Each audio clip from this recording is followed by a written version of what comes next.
Hyderabad Kukatpally గౌతమీనగర్లో road కుంగింది. Praneeth constructions అనే నిర్మాణ సంస్థ 37 అంతస్తుల టవర్స్ నిర్మాణం కోసం 100 అడుగుల లోతు సెల్లార్ తవ్వింది.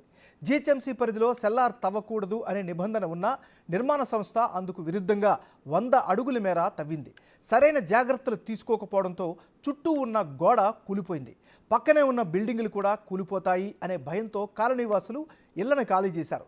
గత 5 నెలల నుంచి ఫిర్యాదు చేసినా అధికారులు పట్టించుకోలేదని కాలనీవాసులు ఆవేదన వ్యక్తం చేస్తున్నారు. 30 ఫీట్ల రోడ్డు పూర్తిగా కుంగిపోవడంతో ఆ లైన్లో రాకపోకలు పూర్తిగా నిలిచిపోయాయి. మరిన్ని వివరాలు మా ప్రతినిధి సురేష్ అందిస్తారు. కన్స్ట్రక్షన్ నిర్మాణం జరుగుతుంది. ఇక్కడే డ్రైనేజ్ లైన్ ఉంది. ఈ డ్రైనేజ్కే 4 సార్లు మరమ్మతులు చేశారు. అయినప్పటికీ కూడా కూలిపోతూ వస్తుంది. దాదాపు మట్టి రోజుకింత కుంగిపోవడం జరుగుతుందని చెప్పేసి కూడా కాలనీవాసులు చెప్తున్నారు. ఆ వాల్ దాదాపు ఇక్కడ నుంచి అక్కడికి 20 ఫీట్ల వరకు ఉన్న వాల్ అంతా కూడా కొట్టుకుపోయి మట్టి మొత్తం సెల్లార్లో పడిపోవడం జరిగింది. ఇంకా 10-15 రోజులు అయితే కొద్దిగా మట్టి అంతా కూడా కుంగిపోయి ఈ బిల్డింగ్లకి ఎఫెక్ట్ పడే అవకాశం ఉందని చెప్పేసి కూడా కాలనీవాసులు చెప్తున్నారు. ఇప్పటికే దీనికి సంబంధించిన మనం బేస్మెంట్ పక్కనే ఉన్న ప్రహరీ గోడకు ఉన్న రోడ్ అంతా కూడా క్రాకులు వచ్చేసి పూర్తిగా ఈ నిర్మాణానికి సంబంధించి దగ్గరలో ఉన్న క్రాకులంతా కూడా ఏర్పడ్డాయి. ఇది కొద్ది రోజులైతే పూర్తిగా ఈ క్రాకులన్నీ కూడా మొత్తం మట్టి కొట్టుకుపోయి ఆ సెల్లార్లో పడే అవకాశం ఉందని చెప్పేసి కూడా ఆందోళన వ్యక్తం చేస్తున్నారు.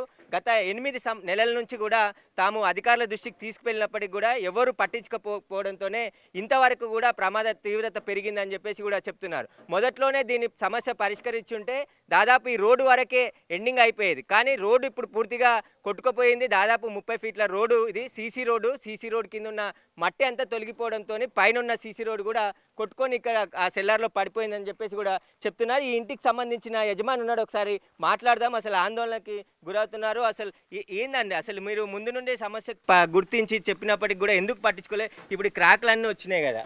ఇప్పుడు ఇది వాళ్ళు సపోర్ట్ ఇచ్చి టెంపరీగా ఏదో పెడితే ఇది ఫస్ట్ టైం కాదు, థర్డ్ టైం కూడా ఇంత ఇలాగ అయిపోయినా కూడా వాళ్ళకి ప్రాపర్ యాక్షన్ తీసుకోకుండా యాజ్ పర్ నామ్స్ ఉన్నదో లేదో వాళ్ళ రోడ్డు 30 ఫీట్ రోడ్డు ఉండి కూడా బిల్డింగ్ ఇంత ఎఫెక్ట్ అవుతున్నాయంటే మరి 30 ఫీట్ రోడ్ సిమెంట్ రోడ్ కూడా వెళ్ళిపోయి సగం వెళ్ళిపోయినా కూడా మళ్ళీ టెంపరీగా ఇలా చేసుకుంటూ వెళ్ళిపోతే ఇది ఇక్కడ వరకు వెళ్ళిపోయింది. ఇప్పుడు వీళ్ళకి రిస్క్ ఎప్పుడే అడ్రస్ చేస్తారు, ఎన్నాళ్ళు ఇక్కడ ఎంతమంది ఎఫెక్ట్ అవుతున్నారు దీనివల్ల? అది టెంపరీగా ఎంత పెద్ద బిల్డింగ్ కట్టినప్పుడు ఎంత ప్రాపర్గా ఉంటుంది, యాజ్ పర్ నామ్స్ ఉన్నాయా లేవా, ఇవన్నీ టెక్నికల్ సిబ్బంది వచ్చి చూసుకుని ఎట్ ఏ టైము ఒక సొల్యూషన్ ఇస్తే ఇది ఎప్పుడూ సాల్వ్ అయిపోయింది కదా. ఎన్నాళ్ళు ఎందుకు డిఆర్ టీం వచ్చి అర్జెంటుగా ఖాళీ చేయించి చేసేయమని చెప్పి అన్నీ చేస్తున్నారు. ఎన్నాళ్ళు ఇలాగా త్వరగా ఏదో ఒకటి సొల్యూషన్ ఇవ్వండి వీళ్ళందరికీ ఎఫెక్ట్ అవ్వకుండా. అయితే మనం దీనిపైన కరెంట్ పోల్ చూడొచ్చు. ఒకసారి 11 kV వైర్లు ఇక్కడ నుంచి వెళ్తున్నాయని చెప్పేసి కూడా చెప్తున్నారు. ముందుగా ఆ లైన్ అంతా కూడా కుడివైపు ఉండేది. ఆ కుడివైపు నుంచి కుంగిపోవడంతో మళ్ళీ ఎడమవైపుకి కొత్త పోల్స్ వేసి ఇక్కడ నుంచి కేబుల్ని అటు తీసుకెళ్లారు. ఈ 11 kV వైర్ కింద పడి తెగిపోతే ఏంటి పరిస్థితి? అసలు ఇక్కడ నుంచి వెళ్ళాలంటేనే ఇప్పటికే భయాందోళనలో ప్రజలు ఉన్నారు. ఈ భూమి అంతా కూడా కుంగిపోయి కొద్దిగా మొత్తం సెల్లార్లోకి కలిసిపోతే ఈ రోడ్ అంతా కూడా కొట్టుకుపోయే అవకాశం ఉంటుంది. ఆ తర్వాత ఈ ఇన్లే పూర్తిగా కూడా కూలిపోయి ఆ సెల్లార్లో పడిపోయే అవకాశం ఉంటుంది. కాబట్టి ఇక్కడ ఉన్న వాళ్ళు దాదాపు 4 నెలల నుంచి కూడా ఇల్లు ఖాళీ చేసి ఇంటికి తాళం వేసి వేరే ఇంట్లో అద్దెకుంటున్నారు. సొంత ఇంట్లో వదిలిపెట్టేసి వేరే కాలనీలోకి వెళ్ళి ఉంటున్నారు. ఎందుకంటే భయాందోళనకు గురైపోయి ఎప్పుడు కూలిపోతాయో తెలియనే క్షణక్షణం భయపడుకు ఉండడం కంటే పోయి వేరే దగ్గర కిరాయికి ఉండడమే బెటర్ అని చెప్పేసి కూడా చాలామంది ఇండ్లు ఖాళీ చేసి వెళ్ళిపోయారు. ఒకరిద్దరు ఉన్నారు తప్ప మిగతా వాళ్ళంతా కూడా ఇక్కడ నుండి ఖాళీ చేసి వెళ్ళిపోయారు జరిగింది. దీనికి సంబంధించి ఇప్పటికైనా అధికారులు స్పందించి ఇక్కడ పర్మనెంట్ వాల్ నిర్మిస్తే ఈ ఉన్న ఏదైతే మట్టి ఉందో దీనికి కుంగిపోకుండా ఉంటుంది. మొదట ఆ వాల్ నిర్మించకుండా తాత్కాలికమైన చర్యలు తీసుకొని చేతులు దులుపుకుంటున్నారు నిర్మాణ సంస్థ అని చెప్పేసి కూడా ఆరోపిస్తున్నారు. కాబట్టి ఖచ్చితంగా, ఎందుకంటే 37 అంతస్తుల టవర్లు నిర్మించేటప్పుడు దీనికి సంబంధించిన వాల్ ముందుగా నిర్మించుంటే ఈ సమస్య తలెత్తేది కాదు. కానీ